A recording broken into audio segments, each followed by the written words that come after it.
All right, folks. First things first, you gotta have your facts straight. Imagine going to court and saying, yes, someone totally wronged me, but you got no proof. That's weak sauce. In the fight for reparations, solid evidence is king. We're talking meticulously documented historical records, economic analyses, the whole shebang. It's about building an airtight case that even the most skeptical jury can't deny.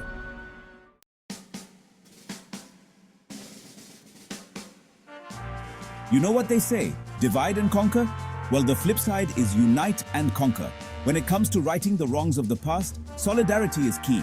We're talking about building a coalition of nations, organizations, and individuals, all rallying behind Nigeria's call for reparations.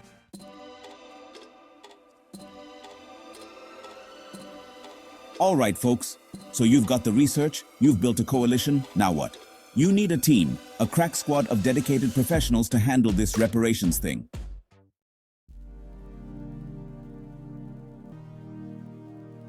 Now, this reparations thing isn't just a Nigeria issue, it's a global issue.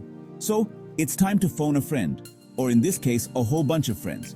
We're talking about international organizations, folks. The UN, the African Union, the International Court of Justice. These guys can bring a lot of weight to the table.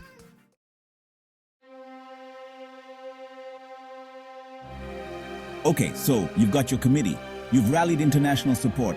Now it's time for the main event, bilateral talks.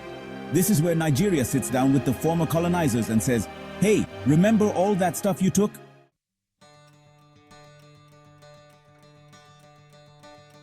All right, folks, let's talk development projects. Imagine this, reparations money flowing into Nigeria, not just as a handout, but as fuel for real, tangible progress.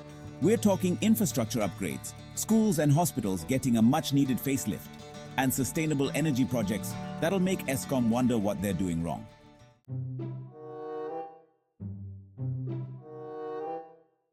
Okay, people, buckle up because we're diving into the legal maze of reparations. Let's be real, getting this right is like trying to parallel park a semi-truck in a phone booth. It's complicated. You've got international law, historical precedents, and enough legal jargon to make your head spin faster than a Bayhive meet and greet.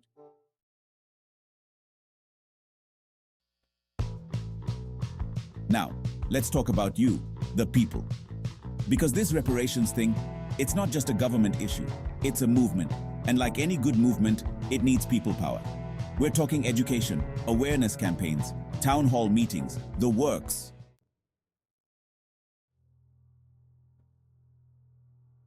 All right, folks, buckle up, because this is where things get really interesting.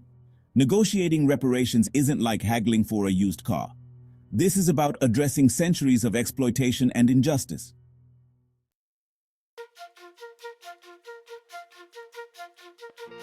So you've negotiated a deal, the ink is dry, and the reparations are on their way. Now what? This is where transparency and accountability are absolutely crucial. The funds need to be used effectively with a focus on long-term development and empowerment.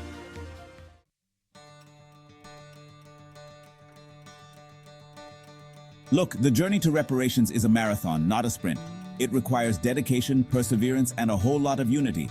But trust me, the fight is worth it.